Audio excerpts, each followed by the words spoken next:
Greetings all, BWS2K here again with the the next video, the second video, but it's actually going to be scene 3 of Mythical Marrow Recollections. And I have to start with an apology because I recorded the second scene after we had Marrow fall down at the feet. She blew up some sentinels, she fell at the feet of Kate Pride, who was then subsequently apprehended and or reapprehended, I guess, by Sentinels. And we picked up with Marrow. I picked up with Marrow, and she ended up fighting some rogues, which are like the bandits. They're not really allied with the Sentinels per se, but they're like the scavengers. It's from the original Days of Future Past comic. Actually, it's from the opening scene where Kate is in I forget what it's called, but she's in the ruins of the city, and she gets sort of ambushed by them, and Logan comes along and saves. So that's not a spoiler. That's literally like the first two, I think the first 2 pages of X-Men 141. But they fought, and the salient points were she did some really cool things. She made a mech suit of armor. But ultimately the Doom pool, which you'll remember was rather considerable, ended up and I made the rogues pretty tough. I gave them an SFX. Actually, I can show you the page here in a moment. Let me swap over. Yeah, I think it's scene 1.2. Oops. I gave them this SFX here, which was spend a Doom die. It's called Legion. Spend a Doom die to double it and add it. Add both dice as team dice. And they were a mob. And so I just kind of kept packing it on, and eventually Marrow, you can see she had D12 bone armor, and also I figured a D6 for size, because I kind of pictured her in this, like, mech suit sort of looking thing. But it was just too much. And so she ended up falling in that battle in the end, and actually took D6 trauma. When you stress out, or when you're taken out of a scene when you have D12 stress and then that steps up, you are taken out of the scene and you receive D6 trauma of that stress type. So she has D6 trauma, which is harder to heal, and I interpreted that as when she was fighting with the rogues, they were able to just cut off her hand, which is pretty brutal. And I think it made sense. It was just kind of logical with the way the action was going. And so that's kind of what happened last time, and she ended up sort of falling unconscious in amongst all of these punches and kicks and everything. So we missed that scene. I still had the audio, and I went back and made sure that I didn't miss anything for this second point that I want to make, which is because we're not using milestones, one of the other ways, perhaps the only other way to earn XP in Marvel Heroic, is whenever a D12 is spent out of the Doom pool, all players earn a 1 XP. So when the GM decides to spend, or when the Watcher decides to spend 2d12 out of the Doom pool, that to close a scene, that gives 2 XP to all the players present. So it's not like the best way to earn XP, but without milestones, I figure we can still kind of keep track of that, and I have a little XP token there. So technically, so far, Marrow has 1 XP because I did that in the last session and in the last scene, and we'll use that to kind of guide how we upgrade the data file and rewrite distinctions or whatever, as sort of a loose guideline for how we grow and change. Because we can do that a little bit. I just don't typically like having the milestones. Well, I don't like milestones for a couple of reasons, which I've talked about before. I won't get bogged down in it, but suffice to say, those are the 2 points I wanted to mention. We missed a scene because of technical difficulties, but she basically fought some rogues, or like your stereotypical raiders, and she ended up losing a hand and getting captured. And then that moving forward, we will earn XP. We'll remember every time we spend a D12 from the Doom pool, because that will earn an XP for Marrow. So we'll move to the mythic portion to set us up for the scene. Lots of notes. The new entries here, actually Kate, Rachel, and Sentinels are new after the first scene, so they were new for the second scene, which is not, that's the one where she was fighting the rogues. The new one, though, is the rogues. So I threw those in the character list, so we've got a pretty beefy character list now. Our chaos factor stepped up to 7, and we still had thread lists. I put in discover new powers. I had mentioned in the first scene, she kind of had some cosmic cosmic energy still, cosmic what's the power cosmic, right? Is that Galactus's thing? Silver Surfer is all like chrome, and some of that was kind of bleeding out of Marrow when she was using, like her bones kind of had a silver sheen to them for a little while, and then it would fade. And so, you know, maybe there's something cool going on there that we can explore in the future. But I set up the scene. So I said Marrow has been captured and collared by rogues. Collared here meaning the like the inhibitor collars. But then I said, I think we'll have the dampening field not work, and that may tie into the new powers piece. For some reason, it may not work. For the same reason that the Sentinels didn't bother capturing her, they presumed that she was dead at the end of scene one. Perhaps the dampening field doesn't work as well as it should, or the inhibitor collar, rather. That's what I had written. I wrote that she has trauma now, so obviously it's a bone nub for a left hand, which maybe in the future becomes a hook or a short blade or something. And then at the end of the last scene, she had seen, sort of right before she faded into unconsciousness, she saw that one of the rogues, sort of the leader, was wearing a buckle that belonged to X-Men. And, you know, I was looking around through pictures of the X-Men, and I know Iceman wears something that's more akin to like a belt with a buckle. Beast sometimes wears one, but it was very clearly recognizable as a buckle that belonged to an X person at some point. And so my setting up the scene was she sees more of those kinds of things because the rogues in their headquarters have lots of those kinds of X trinkets on display. But what happens to be in this really big place they found in the sewers, or sorry, which happens to be their headquarters, is this really big place in the sewers. So that was the first scene setup. And like I said, there's lots of notes, so we'll walk through it. And then I ended up rolling an interrupt scene, which is an entirely different and unexpected scene than setup. So something entirely different, but somehow weaves into our current narrative. The context is everything that happened to this point, which are really just the two scenes and anything else we've kind of mentioned. The event context was rolled, and that became a remote event, which is something important has happened that bears on the adventure. But the player characters weren't present when the event occurred, or occurs, I guess I typoed there. And they only learn about it remotely, which can be, this can result in many ways, from a non-player character telling them some piece of news to coming across evidence of this other event in some way. So it's something that happened someplace else that the PCs, the player characters, were not there for, but does some way affect them. And then the event focus in Mythic, we rolled return, travel. So the action was return and the event was travel. So I thought that is just really great for the setting that we're doing here. I'll zoom in a little bit so you can read. I know sometimes my editing software messes up the text. So my first note was, interestingly, we've already determined to have Marrow back in the alley, and maybe what she finds is evidence of another mutant massacre, which brings flashbacks and such. You know what? You can read this. I'm not going to spend all the time walking through my ideas. The bottom line is I went through it all, and I decided going with a flashback to Cable fighting Nimrod, and that brings us to our actual scene. But I'll read first.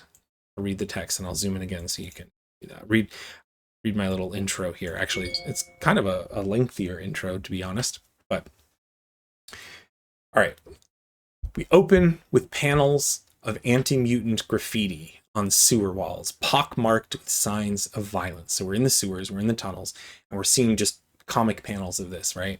We see bones littered on the filthy tunnel floors, some of which are clearly from Homo sapiens superior, which are mutants. Not all over there as the result of battle. So you've got like propaganda posters about, with the sentinel head, do you know where, what is the one from the, do you know if your children's a mutant or something like that? Kind of like hearkening to the real world propaganda type posters.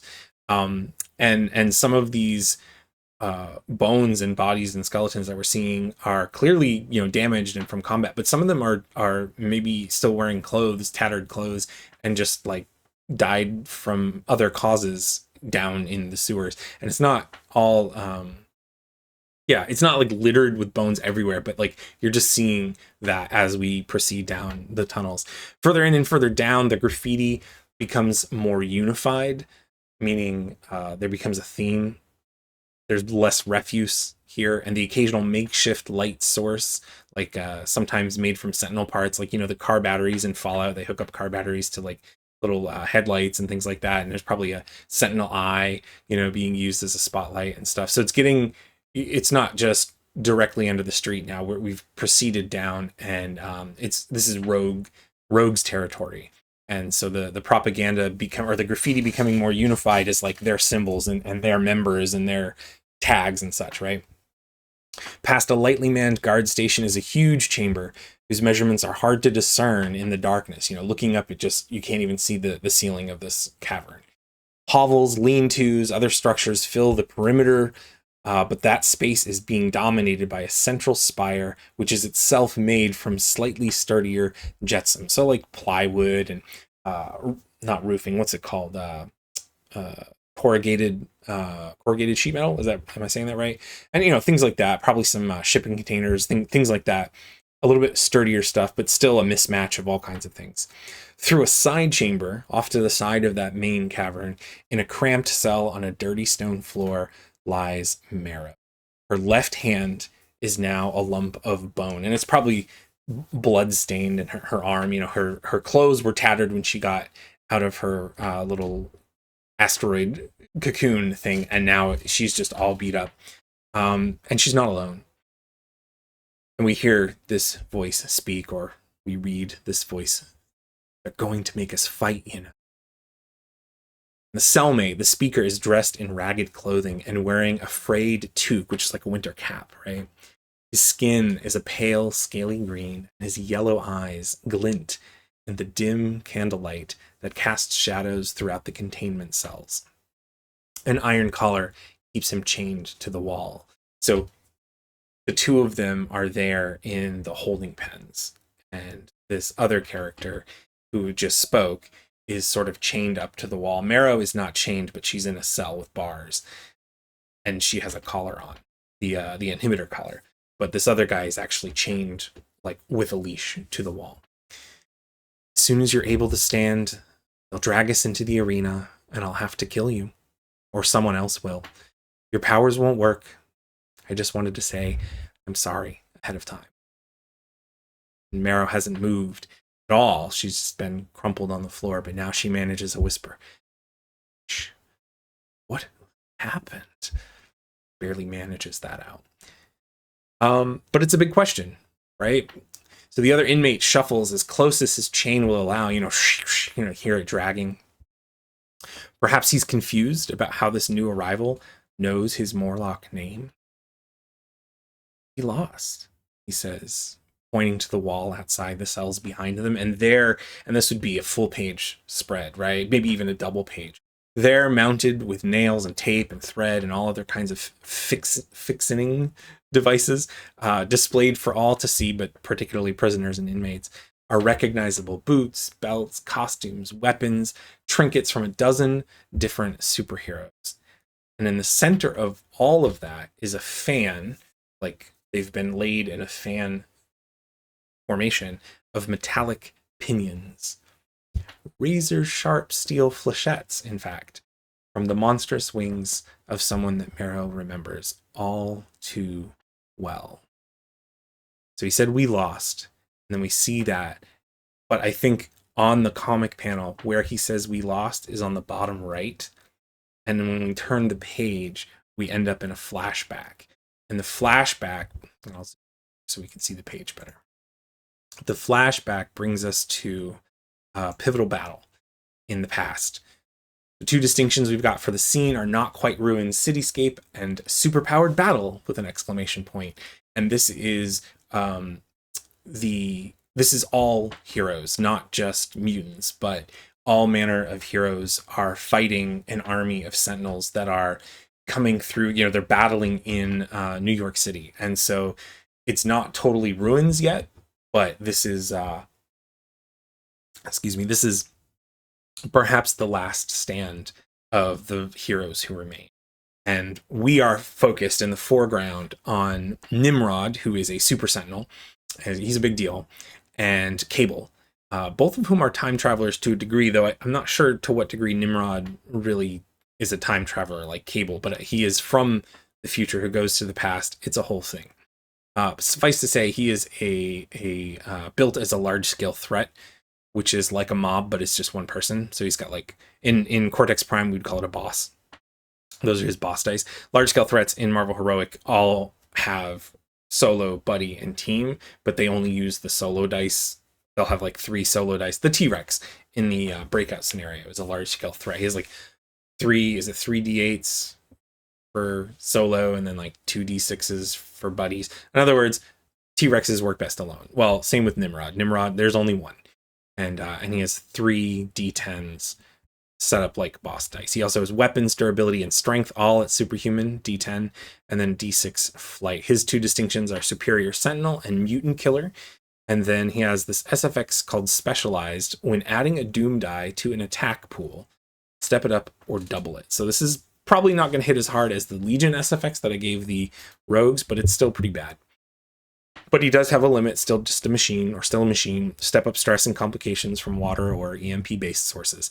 I loved giving that to like your classic robots, because it's like at the end of the day, if you get wet, you're not going to work.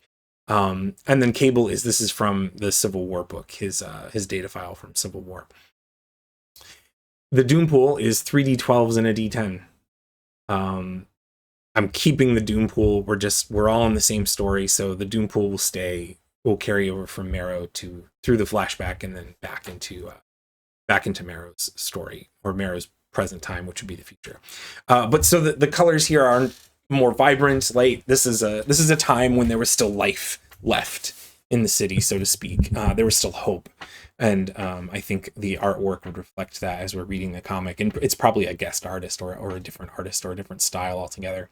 But so we've got Nimrod fighting Cable on this battlefield. All the supers, background and fighting, lots of explosions and sentinel pieces and things. Excuse me, I've got my water, but all right, I'll try not to clear my throat too much directly into the mic. So I think what we'll do is we'll have Cable move first, because this is the flashback, and this is the flashback being told by Leech. Although, in retrospect, I wonder if we could have had Artie there as well. Artie, what's his last name? Maddox? No, that's not right. Yes, no. The one who makes like visuals. He doesn't speak, but he can like make images in the air. That's cool. Anyway, we chose Leech. So we've got Leech, and Leech is kind of recounting this and realizing too that the change in artistry is also probably the fact that this happened decades ago, and Leech was a kid at the time, and so his details, might be a little bit fuzzy. But we're gonna have Cable go first, and Cable is just gonna straight up just do a big old laser blast right on Nimrod. This might be the advent of Nimrod, in fact, the first time anybody is seeing Nimrod. And so Cable just hits him. He's got his big guns, right? Big guns D8, and he's just going to blast Nimrod right in the face. So we're going to throw together a pool for that.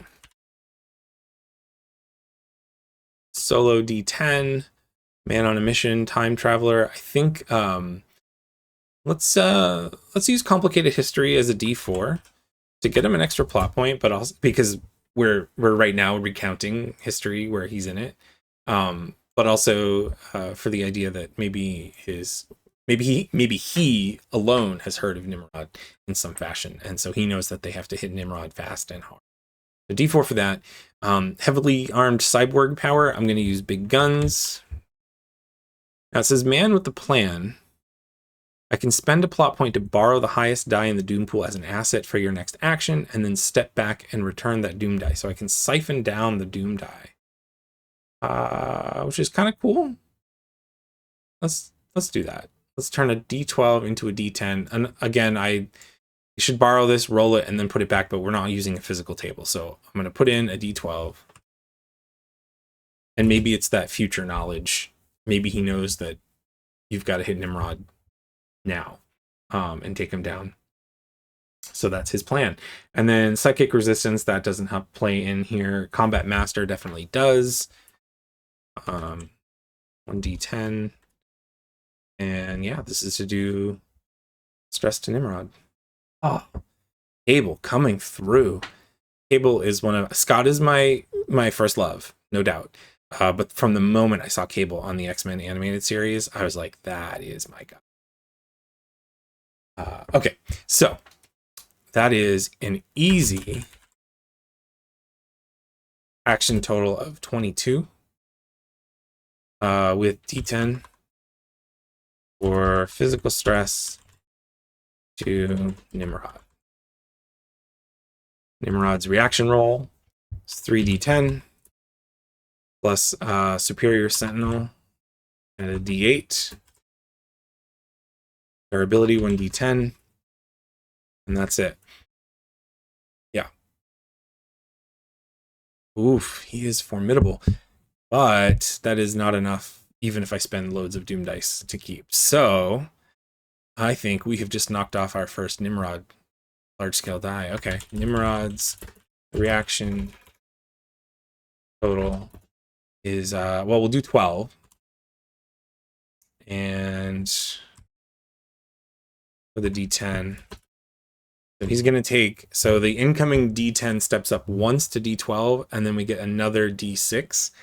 I hate doing that, though. So maybe we make it a total of 13. We'll use the 10 and the 3. So it's just one heroic success. 13 with a D8. So he takes, or I guess he loses a die, because it's going to come in as a D10, but it steps up for one heroic success, which is a D12, which is enough to eliminate it. So one of these is gone right off the bat. So Cable just, and I think what it's going to do is just like,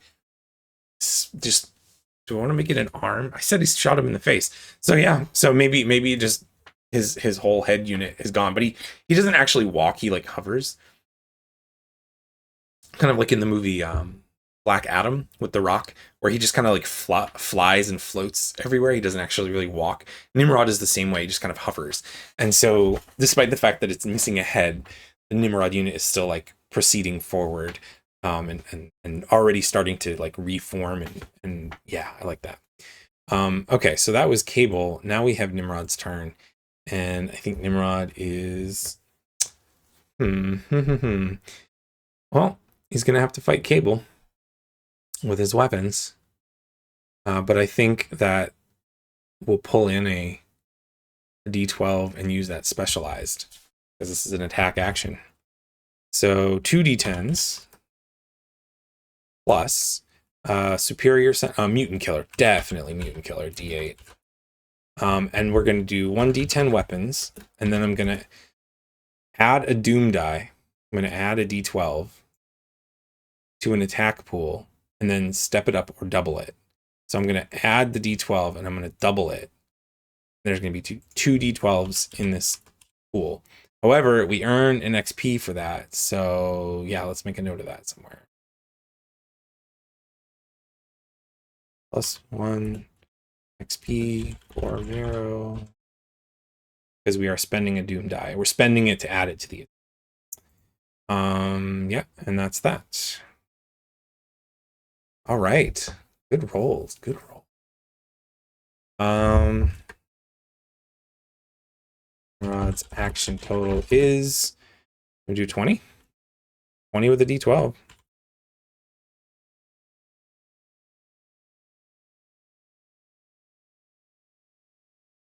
And then Cable's reaction solo. So what is this? What does this look like? I think despite the fact that his head is like still repairing, Nimrod just he has this like jewel thing in his chest, and it's almost like Cyclops' beam, like his optic blast, right?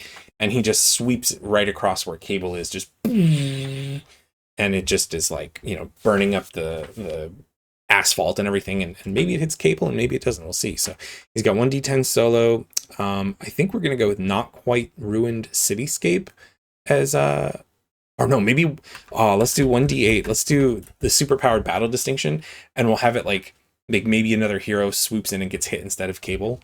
So we'll see what how the roll turns out, and then we'll include another cameo right there, and that Nimrod has just taken out. Oh yeah, that's cool. I like it. So 1 D8 from distinction. And then, well, if he's dodging, that would be enhanced reflexes, which is just a D8. Yeah, he does multi-power, but no, I don't want to do that. Psychic resistance, no. And then Combat Master 1d10. So, on a 20, he's trying to resist a 20. My man. All right. So we've got 9 and 8, which is 17. That's a lot of stress coming in. So let's wait. If we don't beat it, Cable is going to be like seriously hard. So we're going to have to spend a plot point. Add the 9, the 8, and the 6. Yeah. So Cable's action total 9 plus 8 is 17 plus 6 is 23 with D8 effect. Cable is fine, but who isn't? Who jumps in the way? Captain America is the obvious one with the shield, right? But with that much of a beam, somebody needs to get taken out. So who's gonna jump in front of him? I think it's gonna be Spider-Man. I think it has to be Spider-Man. Spider-Man like swings as if to like try and get Cable out of the way, and then just gets roasted, just blast off, smashes into a building or something like that. But Cable is fine, and he probably says something like, "No, Spidey," or something like that. Or do you think he uses his real name? Do you think he's like Parker? He probably is. Nate doesn't care about superhero names. All right, so that's the end of round 1. Cable is okay so far. And I'm gonna actually do this in the chat. This is round 2. And maybe Nimrod just continues to sweep his beam across. Spider-Man was able to foil his attack, but maybe not so lucky this time. So Nimrod's just going to keep the beam going and try to sweep it back to where Nate is. So 2d10s plus mutant killer d8 plus weapons d10. Let's throw a d10 in here and double it.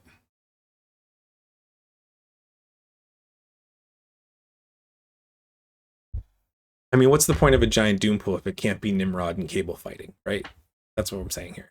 But so we're going to use specialized and double at d10. And this is, again, to hit Cable. Ooh. Let's get a stunt out of that.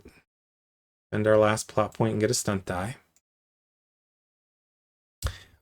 And then for Nimrod, we'll do a total of Nimrod's action total. It's the 9 and the 7 is 16 with d10 effects. And Cable's reaction is solo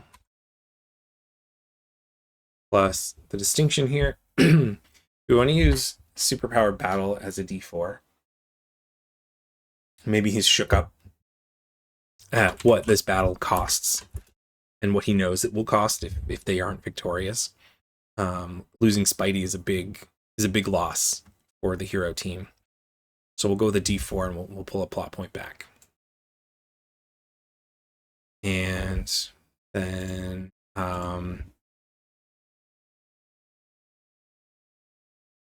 I almost want to do something that isn't guns. Spend a plot point to borrow the very next session, step it back and return it to the doom pool. Return the doom. Maybe, do you think he throws a car? Is that something he would do? His strength? I don't think so. I don't think that's what he'd do. I think he'd just pull out a second gun, to be honest. I think that's what he's gonna do, is just pull out, he had the first big blaster rifle that was a headshot for Nimrod. I think he's just gonna pull out another one and just start going akimbo. And we'll use Man with the Plan. So we'll pull in a D12. What does it say? Spend a plot point. So we're gonna spend a plot point to borrow the highest die in the doom pool. Oh, it has to be the highest die. Okay, I think I did that right. As an asset, and then step it back and return it. So it's going to get returned as a D10. But it's a D12 right. Well, we have D8 big guns and then plus D12 asset, and this is like heavy air quotes his sidearm, which is actually like larger than the rifle that he's been using. I do want to shut down a power though. I want to shut down.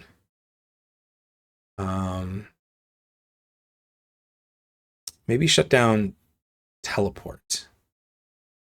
I'm going to shut down teleport. I'm just going to throw a D4 over lack of it.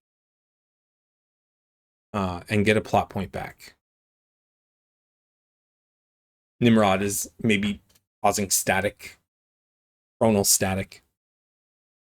Psychic resistance doesn't matter, and then combat master 1d10. Yeah.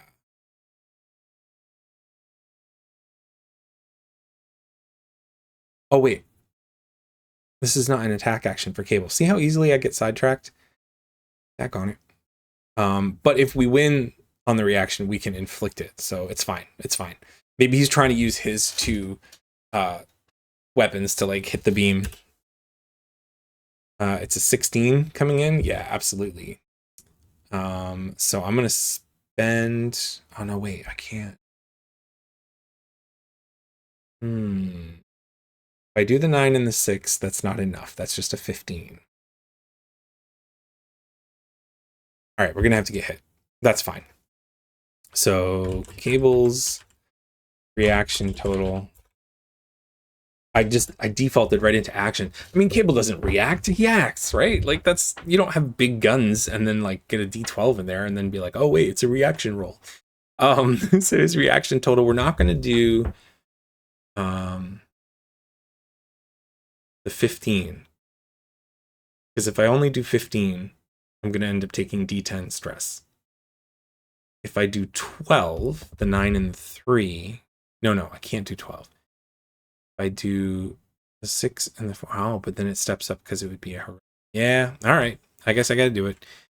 15 with D8 effect. So he now takes D10 physical stress. So he just gets, and maybe this is part of what scatters his teleport ability. Maybe he gets clipped on the arm. Or the arm gets damaged, but he just gets the beam from Nimrod just swipes across him and singes his armor and his arm is like on the fritz, and it's, you hear like you read like a computer voice like body slide down or body slide function offline. Yeah, that's cool. All right, so that was Nimrod's turn, and now Cable has stress. So we will put that here. We will say he has D10 stress. But now it is his turn. We need to hit hard, man. All right. 1d10 solo. What is he doing though? Can't teleport. Do you think he jumps into like fist fight? Probably, right? Sure. Jumps in for a fist fight. Maybe his rifles were damaged when the beam swooped across, and now he's just gonna like run and jump and then just start trying to like engage in close quarter combat with him. Yeah, that's cool, because then we can use the strength, superhuman strength. D10 solo, and then superpowered battle, D8, because that's what we're about to have, is a superpowered slugfest. Strength 1d10. I don't know that I want to spend a plot point to do the thing, but let's do stunt die. And maybe it's just like his robot arm. After it says that the teleporting, the body sliding is offline, maybe he like has a knife, like a blade that comes out, like maybe like an energy blade, and he just like starts slashing at Nimrod. So 1d10 for that.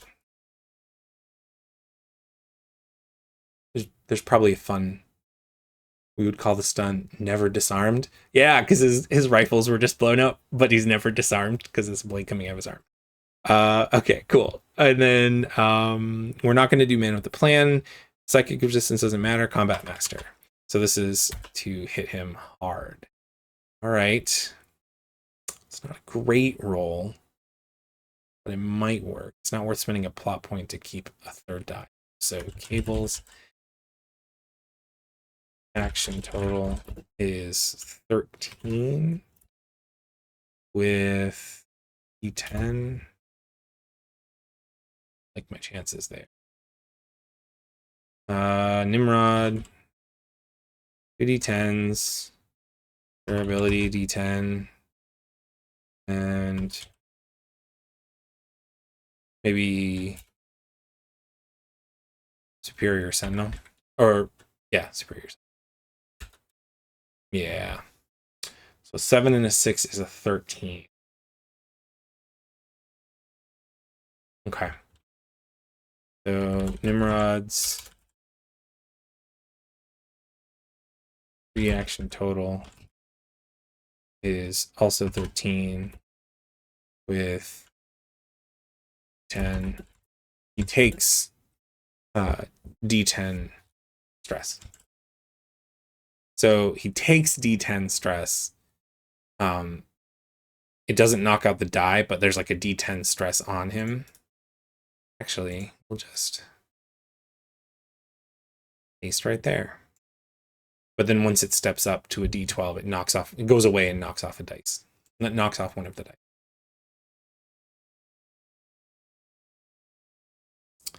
This is round 3. They might be round. It was round 2, action, reaction. Yep, okay, round 3. And then Cable keeps up the heat. Nothing fancy, just basically what we did last time, which was superpowered battle as D8 and strength D10, combat master D10. Do we want to use? Only got the one plot point. I don't think we want. All right. I think we're gonna use that to bump up one of these D10s again. But cables action total. I'm not even gonna bother with typos. 18 with D10 to stress. And Nimrod's. Oh, you know what? He also gets a he gets to add in Nimrod's stress. Oh. Okay, well, we'll buy that one as well and step up this one.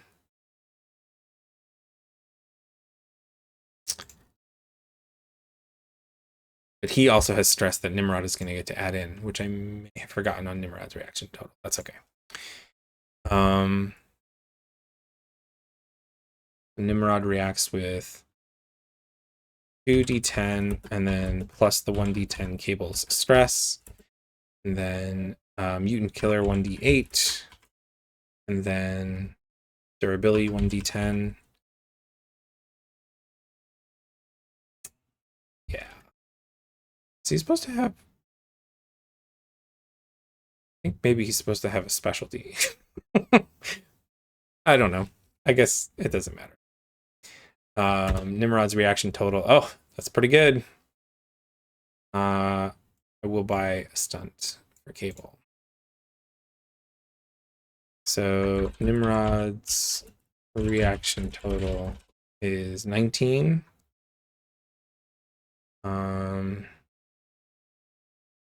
With the he's fine. So the blade is just like glinting off of Nimrod's hardened shell, right? No matter how hard Cable is trying. Nimrod doesn't even move his arms really typically. He can, but like he's just in battle mode and he's just sort of floating forward and he's hardly even taking notice of the battlefield other than the fact that he's coordinating all these sentinels and everything. Barely reacting to what's going on. And now it's his turn. And I think now we need to maybe drive home the point that the future is bleak. So In fact, we can do that with the 2d12s. Get some more XP for Marrow. Flush out the Doom Pool. End with Cable getting destroyed.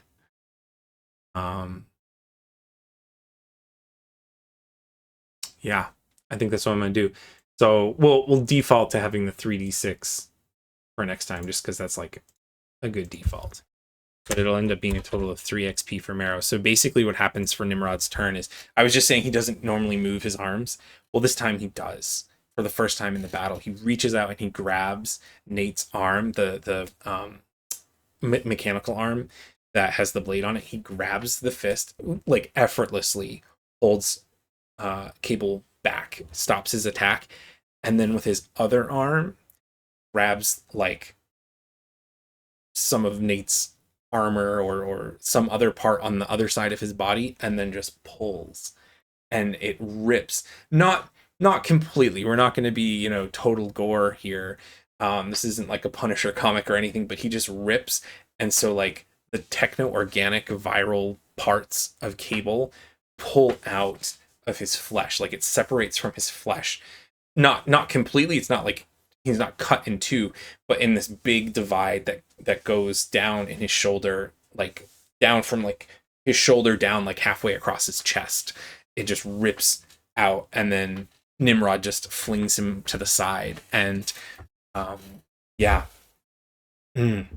yeah, that's powerful. And I think the rest of the the rest of the supers quickly follow suit and either have to run away or are going to be likewise destroyed. In my mind's eye, as this is playing out, I felt like you've got these two figures in the foreground, and in the background have been the Sentinels fighting other superheroes. And as the battle between Cable, as Nimrod got the upper hand, the Sentinels were moving forward. As Cable got the upper hand and dealt stress, the heroes were getting a victory. And now it's certain that the Sentinels are taking over. So that's kind of a really dramatic moment. And you'll remember that, we'll come back to the present. You'll remember that Leech said, we lost. And we'll repeat, and that was at the bottom right of the page.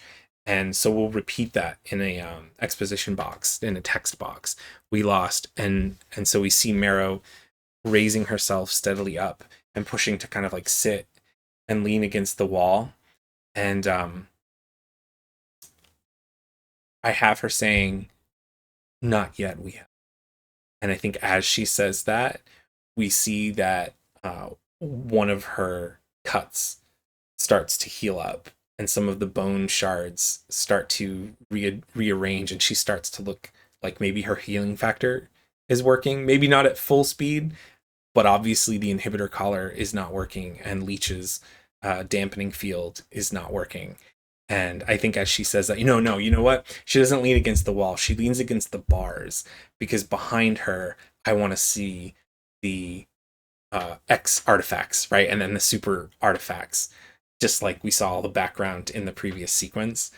Yeah, like her, maybe her, maybe as the wound is healing up, there's like a silver glint to it, and the bones are rearranging, and there's a bit of like that cosmic energy bleeding through again. Oh, I love it. I do not want to make a cosmic Marrow. That is not my goal here. I just think, having been bombarded with the energy, I think it's a cool shtick to kind of like insert her into this story and have these sort of Deus Ex Galactus moments. Yeah, that's good. Not yet, we haven't. Awesome. Okay, so that's going to bring us to a close. We've got a total of 4 XP now for Marrow. So let's hop on over to the title page, do a little copy pasting. Paste. And we already apologized, so we don't need to worry about that. I have 4 XP now. I'll have to see what we want to do. If you have any thoughts or suggestions for how to spend this XP, let me know in the comments. If I missed anything, if I messed anything up in terms of mechanics, or if there's something you want explained, or if you have any other questions or thoughts or ideas about what to do next, let me know in the comments as well. If there are any corrections, I'll put them in the description box. Otherwise, thanks so much for watching, and I'll see you next time. Excelsior.